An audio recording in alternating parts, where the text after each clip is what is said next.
एक मुळशी पॅटर्न, दुसरा सरसेनापती हंबीरराव. मुळशी पॅटर्न हा चित्रपट मी माझ्या तालुक्यावर लिहिला. मी मुळशी तालुक्यात आहे. मुळशी तालुका हा पोलीस अधिकाऱ्यांचा तालुका आहे. मोठमोठे पोलीस अधिकारी आमच्या तालुक्यातून होऊन गेले.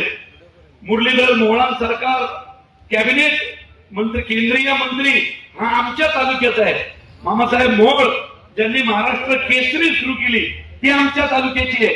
मला नेहमी सांगायचं होतं की मुळशी तालुका हा गुन्हेगारांचा नाही, पोलीस अधिकाऱ्यांचा आहे.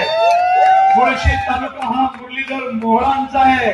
मुळशी तालुका हा प्रवीण तरडेचा आहे. त्यामुळं मुळशी तालुक्याचा व्यथा शेतकऱ्यांची मांडण्यासाठी मी मुळशी पॅटर्न हा सिनेमा लिहिला. शेतकऱ्याची पोरं गुन्हेगारीकडे का वळतात त्याला कोण जबाबदार असतं?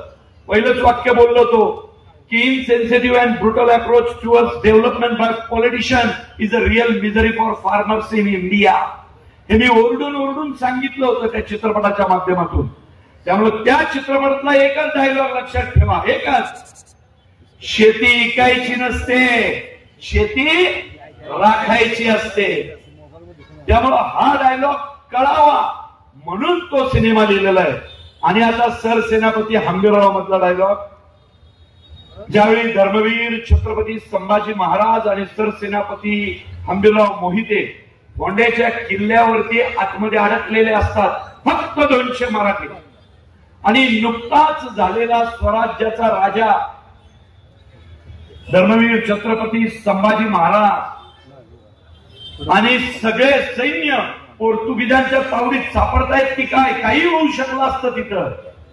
त्यावेळी त्या 200 मराठ्यांनी 4000 पोर्तुगीजांना पळवलं होतं. किती? 4000.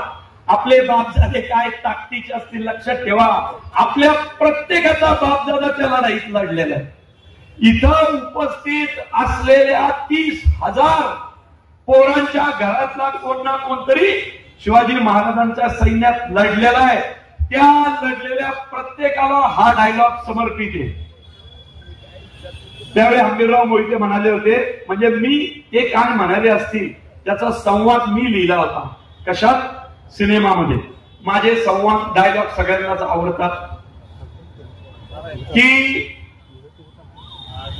स्वराज्यात 2-2 वर्ष पाऊस नाही पडला तरी थंडीच्या तवावर ज्वारी बाजरी काढणारी जाते आपली. परिस्थिती जेवढी बिकट, मराठा तेवढाच तिखट. तर धन्यवाद मंडळींनो.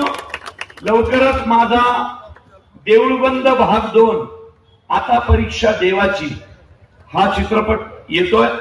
माझे आजवर झालेले चित्रपट एका बाजूला आणि देऊळबंद भाग 2 हा चित्रपट एका बाजूला. लक्षात ठेवा, कारण स्वतः परमेश्वर आत्महत्याग्रस्त शेतकऱ्यांच्या खांद्याला खांदा लावून या महाराष्ट्रात तुम्हाला शेती करताना दिसणार आहे.